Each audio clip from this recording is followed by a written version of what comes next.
तो हमारी story start होती है और हम देखते हैं कि एम्परर ने येयुल के गालों को बहुत तेजी से पिंच किया होता है। एम्परर कहते हैं, देखो तो तुमको, बस एक पिंच से ही तुम्हारे गाल सूज जाते हैं।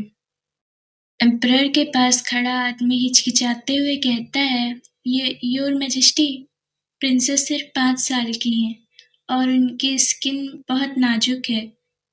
तभी येयुल मन में सोचती है, एक बच्ची एक टायरेंट की इतनी खतरनाक पकड़ कैसे झेल सकती है। एम्परर येयुल की तरफ देखते हुए कहते हैं, तुम सिर्फ बदसूरत ही नहीं बल्कि बहुत कमजोर भी हो। और एम्परर वहां से बिना कुछ बोले जाने लगते हैं।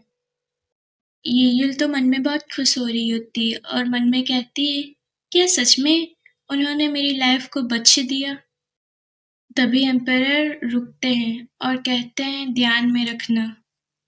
एम्परर बड़े ही डरावने वे में कहते हैं, अगर मुझे लगा कि तुम मेरे खानदान पे एक धब्बा हो तो मैं तुम्हें जिंदा भेड़ियों के आगे फेंक दूंगा। यूल मन में कहती है, एम्परर ने 10-12 भेड़िए पाल रखे हैं, कहने को तो उनके पेट्स हैं, पर वो इंसान खाने वाले राक्षस हैं। ये यूल मन में सोचती है, जो भी एम्परर की बात नहीं मानता है वो उसे पीछे के जंगल में फेंक देते हैं। एक सेफ दूरी से ऊंचाई पर बैठकर वो उन भेड़ियों को लोगों को चीरते फाड़ते हुए देखते हैं। लोग कहते हैं कि उन्हें ये नज़ारा देखने में बहुत मजा आता है, पर मुझे भेड़ियों का खाना नहीं बनना है। हमारा सीन एक्साइल क्वार्टर्स में शिफ्ट होता है, जहाँ पे येयुल को एम्परर ने भेजा होता है। वो पूरा खाली होता है और हल्का टूटा हुआ भी होता है। वहाँ ना कोई मेड होती और ना ही कोई सिपाही होता है। येयुल अपनी आंखों में आंसू लिए हुए कहती है, अगर मुझे पता होता कि मुझे यहाँ रहने के लिए भेजा जाएगा तो मैं। वो अपनी बात को अधूरी छोड़ के आगे बढ़ती है और देखती है कि उस बिल्डिंग का खंभा गिरा होता है। वो अपनी बात पूरी करते हुए कहती, तो मैं महाराज से कहती मुझे वहीं पे मार दो। वो ऐसा इसलिए कहती है क्योंकि वहाँ पे कोई सेफ्टी नहीं होती और कोई भी नहीं होता है। येयुल पीछे मुड़ती है क्योंकि उसे किसी चीज की गुर्राने की आवाज आती है और वो कहती, ये कैसा साउंड है। और वो उस साउंड के डायरेक्शन में जाने लगती है धीरे धीरे। तभी येयुल उस चीज को देखती है और कहती है, ये तो हमें टाइगर का बच्चा दिखाया जाता है और येयुल को पता नहीं होता है। वो कहती, कितनी प्यारी बिल्ली है।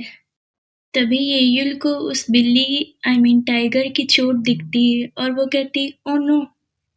वो उस टाइगर के बच्चे को अपने हाथों में उठाती है और कहती, तुम्हें तो चोट लगी है। येयुल कहती है, इसलिए तुम यहाँ पे पड़े थे। और वो बिल्ली म्याऊ कहती है। अभी के लिए हम इसे बिल्ली ही कहेंगे।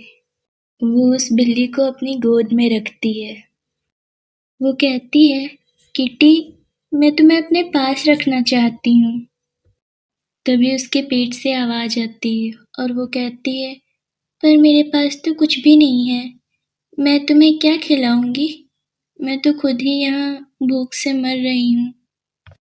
तभी वो बिल्ली येजुल की तरफ देखने लगती है और वो बिल्ली कहीं दौड़कर जाने लगती है। येजुल कहती है, तुम कहाँ जा रही हो। और वो बिल्ली दीवार पे बने छोटे से रास्ते से अंदर जाने लगती है।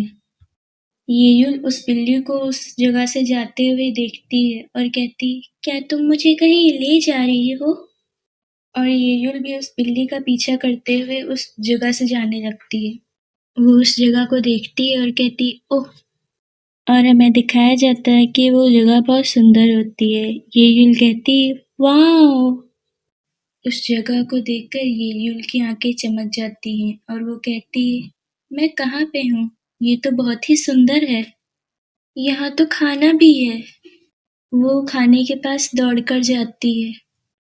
वो खाने को देख के बहुत ही खुश होती है और उसके मुंह से लार टपक रही होती है। वो कहती है, शायद भगवान को मुझ पर तरस आ गया है और उन्होंने मेरे लिए खाने का इंतजाम कर दिया है।